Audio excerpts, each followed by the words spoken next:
Get this now. I'll get the other one. Huh? Really? I want to eat one of it. This one, oh, the steak. Go ahead. And first winner ng giveaway natin is in... Good morning, Philippines! Okay.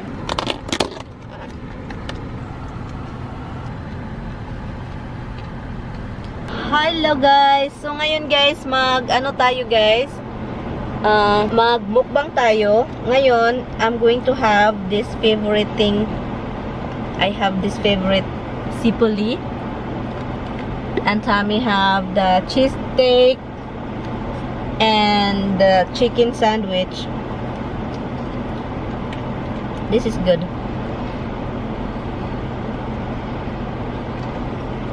Are you okay? You're supposed to eat the real food first, huh? Heka. Put your arm here. Mukbang tayo.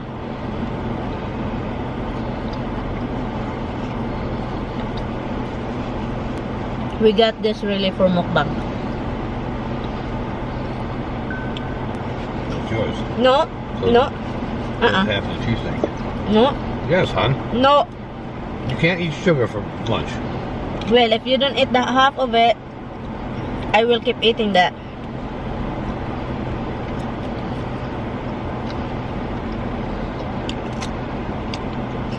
Okay, get the one. Let's do that. They slice it. Here.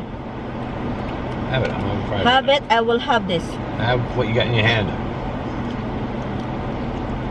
If you don't eat that, get this now. I'll get the other one. Huh? Really? I want to eat one of it. This one, oh, the steak. Go ahead. Mmm.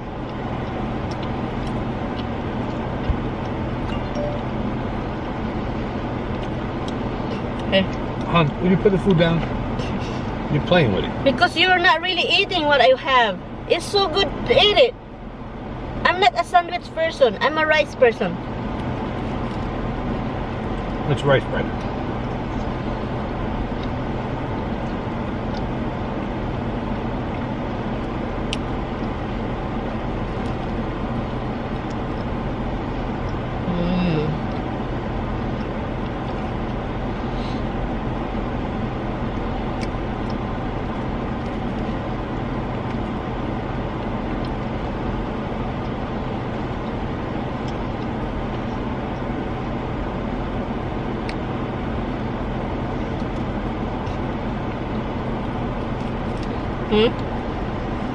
One.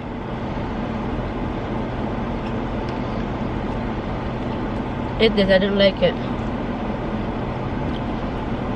You don't put anything. Give me anything. Chicken parm.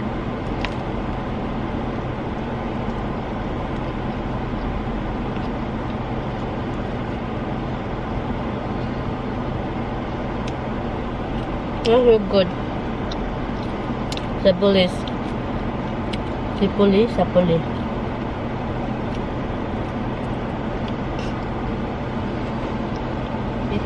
Is that still good? The same thing what you can remember?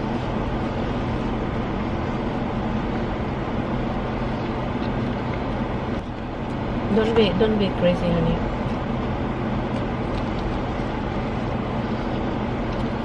You have water inside the house. No. Hopefully I got cold. The chicken is so tiny.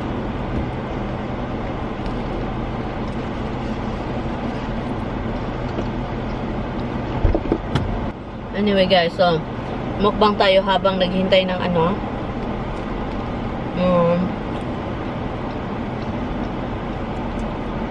Naghihintay ng mailman. So andito po kami ngayon sa isang bahay.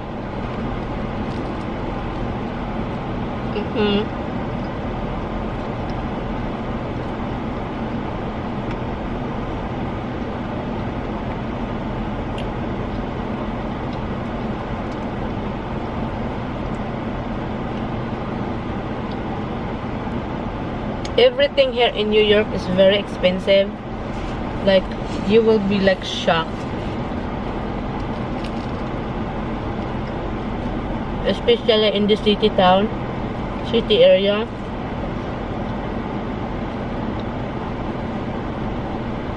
Grabe.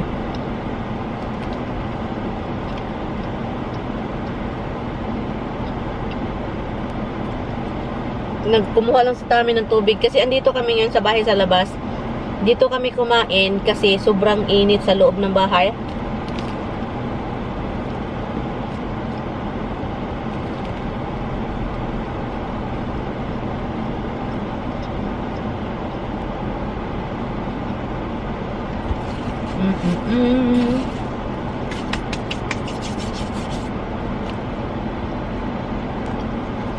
Tapos na ako, guys.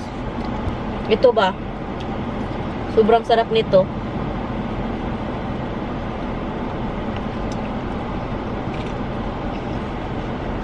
Mapapagalitan ako nito ni Tami, guys. Yung sasakyan niya, puro sugar.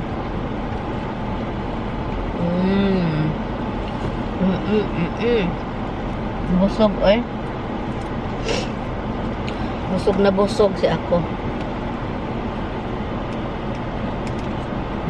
Yung zapuli is para siyang sobrang soft na, para siyang donut pero hindi siya donut.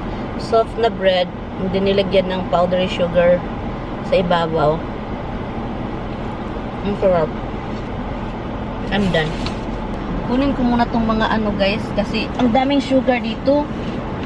Magagalit yun si Tami pag nakita niyang maraming sugar sa upuan.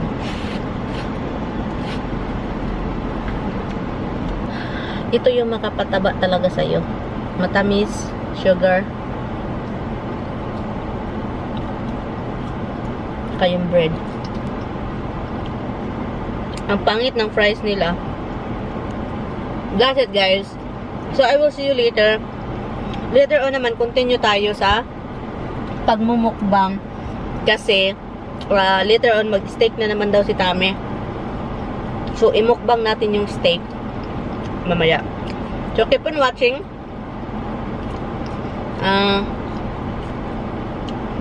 Steak na naman yung kainin natin. Tapos na tayo po nagmukbang, guys, sa sasakyan. Hopefully, nakita ninyo.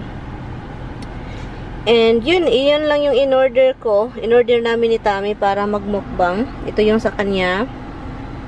Ito yung sa akin. Pero kinain ko ng half ng sandwich.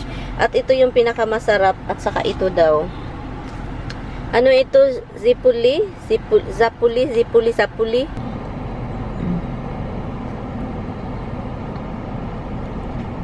Ang tagal talaga ni Tami talaga.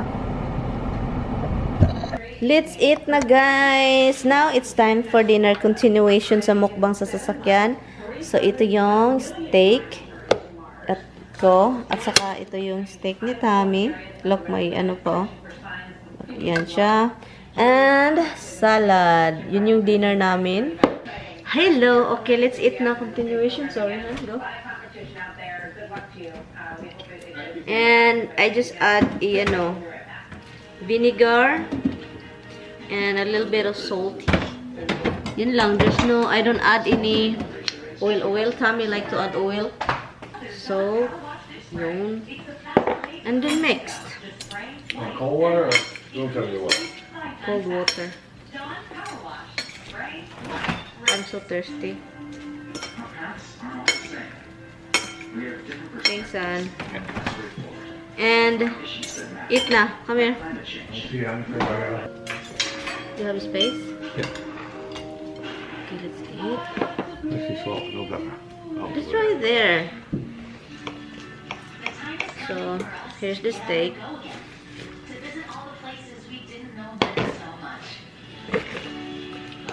Here's the steak.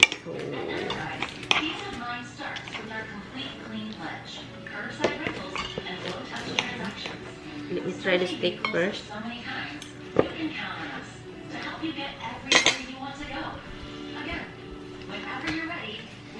Tastes like steak. Tastes like chicken.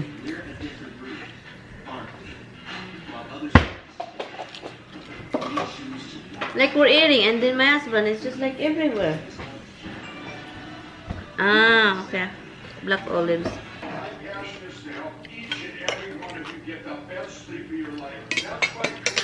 I'm dizzy, guys.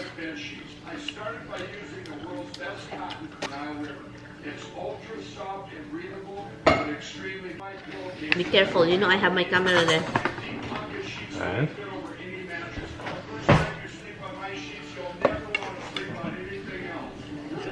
Who is it? Hub's running. yeah, you heard the can opener. It's a tuna fish. What do you need? Oh, You want out of there. no. Why? Cucumber is so crunchy, I like it. Yeah, you put scallions in the salad too, you know it, right? Scallion? Really? Yeah. You can? Yes. They're very good in salad. You didn't tell me that. You knew that. You're the farmer. You're the farmer. Partner. Partner.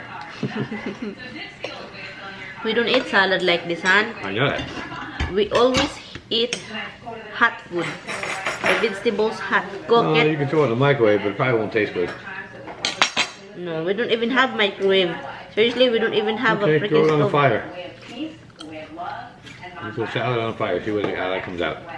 Now it's your turn to let freedom reign, let the spirit of peace and power and everlasting love be your guide. Rest in peace, John Lewis.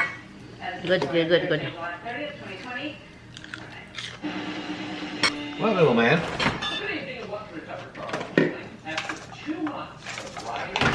Salad is good. Steak is good together.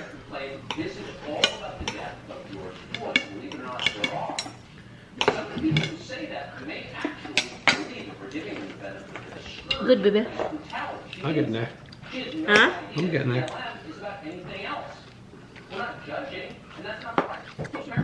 What the heck?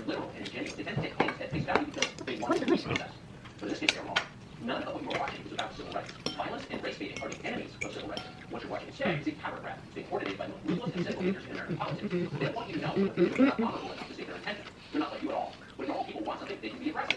But a professional athlete never is invariably passive aggressive. Their first instinct is to manipulate rather than persuade. They hide their real beliefs. They say precisely the opposite of what they Eat the steak while you're doing it, like you cut some, and then eat it. It's good, hon. But the salad. They don't believe in the existence of We'll mix it into salad. They care only about I want to taste the steak, and then the salad. it hurts to admit there are people in our country who are like this, but there are, and they have more power than ever. If you need more evidence, that's where Barack Obama showed up at Congress John Lewis's funeral today. Obama claims to be there to eulogize his own friend. That's not true. That's not what he did. Yeah, Obama is like in the funeral. Divisive and deeply dishonest campaign speech in church. He didn't really honor him. He went at it like a play for Democrats. Yeah, politics, interest.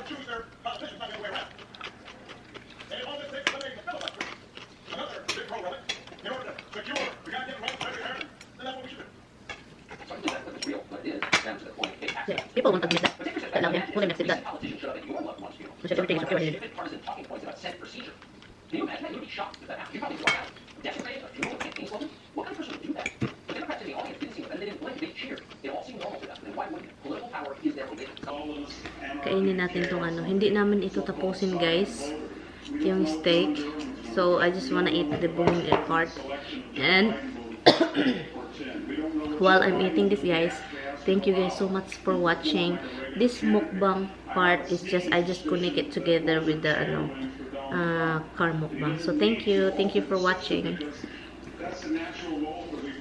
Tapusin natin to. And, I have a salad here. I added more salad here. Sarap.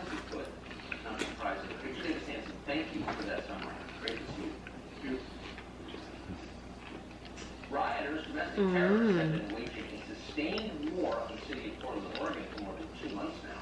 For some reason, the U.S. government has allowed this to continue, even as rioters have damaged federal property and attacked police officers. Last weekend, one of them stabbed a journalist. We have footage of it. Here it is. Hala. Hala.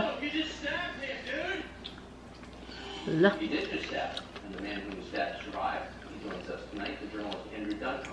Wow, that's really ridiculous. And thanks so much for coming on. So the fact that you are first. Bye, guys. Who did it? Thank you guys so much for watching. I will see you guys in my next video. Bye. Yeah, tell us that. Bye, hun. Sorry. Late camp.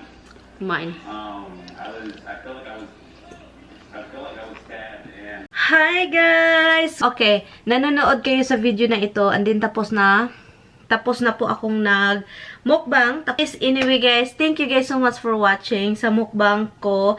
Sa sasakyan, yung steak, thank you so much for watching. So, ngayon, ang gagawin natin is i-announce ko yung second giveaway natin, yung winner. Dalawa po yung winner.